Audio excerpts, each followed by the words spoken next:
کچھ لوگ ایسے بھی ہوں گے جنہوں نے رمضان کو وصول بھی کیا ہوگا، زیادہ قرآن بھی پڑھا ہوگا، اچھے روزے بھی رکھے ہوں گے، اچھی تراویح بھی پڑھی ہوگی۔ اللہ کرے کہ ان کے صدقے طفیل اللہ تعالیٰ ہم جیسے گنہگاروں کے رمضان کو بھی اللہ تعالیٰ قبول فرمائے۔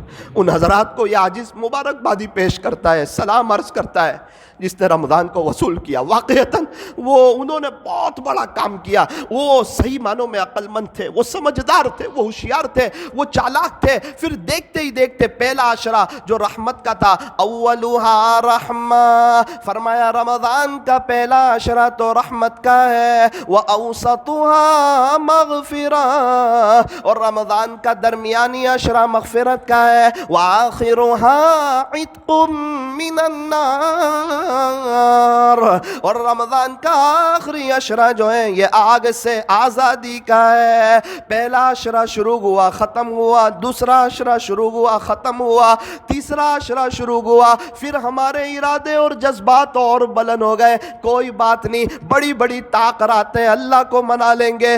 دیکھتے ہی دیکھتے 21ویں رات بھی چلی گئی، 23ویں رات بھی چلی گئی، 25ویں رات بھی چلی گئی، 27ویں رات بھی چلی گئی، 29ویں رات بھی چلی گئی۔ اب دل میں ایک آخری کڑن اور آخری تمنا اور آخری ارادہ اور آخری جذبے یہ باقی رہ گئے کہ چلو کوئی بات نہیں، جو ہونا تھا سو ہوا، اللہ تعالیٰ معاف فرمائے۔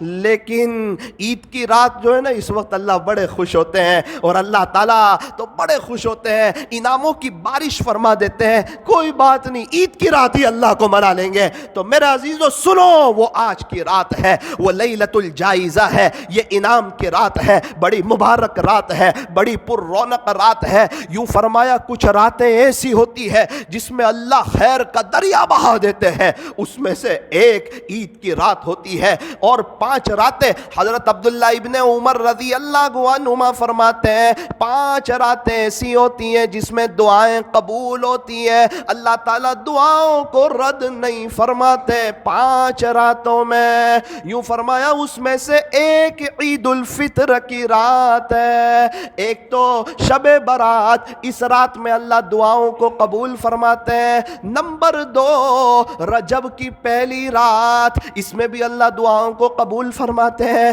نمبر 3 جمعہ کی رات، اس میں بھی اللہ دعاؤں کو قبول فرماتے ہیں۔ نمبر 4 عید الاضحیٰ کی رات، اس میں بھی اللہ دعاؤں کو قبول فرماتے ہیں۔ اور نمبر 5 آج کی رات لیلۃ الجائزہ، انعام کی رات، یہ وہ رات ہے جس میں مانگی ہوئی دعا کو اللہ کبھی بھی رد نہیں فرماتے۔ تو آج تو یہ طے کرو کہ انشاءاللہ آج تو یہاں سے اللہ کو منع کر کے اٹھیں گے انشاءاللہ، اور اللہ سے عیدی لے کے اٹھیں گے۔ اگر اللہ تعالیٰ مجھے اور آپ کو یہ عیدی دے دے کہ جاؤ معاف کر دیا، جاؤ اب کے بعد دنیا کی محبت نکال دی، اب کے بعد دنیا تمہارے قدموں میں آئے گی انشاءاللہ، اور اب کے بعد تمہیں میں نے اپنی محبت کے لیے قبول کر لیا، اب تمہارا جینا بھی میرے لیے ہوگا، مرنا بھی میرے لیے ہوگا۔ اور یاد رکھنا، جس کا یہ مقصد ہو کہ اس کا جینا بھی اللہ کے لیے، اس کا مرنا بھی اللہ کے لیے، یہی دنیا اس کے پاس ذلیل ہو کے آئے گی۔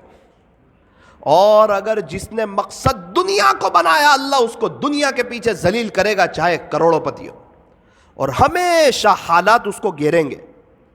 اللہ تعالیٰ اسی کے بزنس میں اس کو تنگ کرے گا۔ کیسے تنگ کرے گا؟ کہ جب اس کے پاس لاکھ روپے ہو، لکھ پتی ہو، تو وہ ہزاروں کے قرضے میں ہوگا، اور جب وہ کروڑ پتی بنے گا تو وہ لاکھوں کے قرضوں میں ہوگا، اور جب وہ کروڑوں پتی بنے گا تو کروڑ کے قرضے میں ہوگا، اور جب وہ ارب پتی بنے گا تو کروڑوں کا دیوا اس کے ذمہ ہوگا۔ دیکھنے میں بہت پیسہ ہے، لیکن بیچ میں اس کے پیسے سب کو دینے کے باقی ہے، دماغوں پر ایک بوجھ ہے، پریشانی ہے، اس بوجھ سے اس کی موت تک نکل نہیں سکے گا اگر دنیا کو مقصد بنائے گا۔ سمجھ ہی نہیں آ رہا ہے، دکان بھی چل رہی ہے، پیسہ بھی آ رہا ہے، ہاتھ میں پیسہ دکھ نہیں رہا، وہ برکت نظر نہیں آ رہی، بس وہ مال کو دیکھ کر خوش ہے، نہ خود کھا رہا ہے، نہ اپنی آخرت بنا رہا ہے، نہ اپنے بچوں کی آخرت بنا رہا ہے۔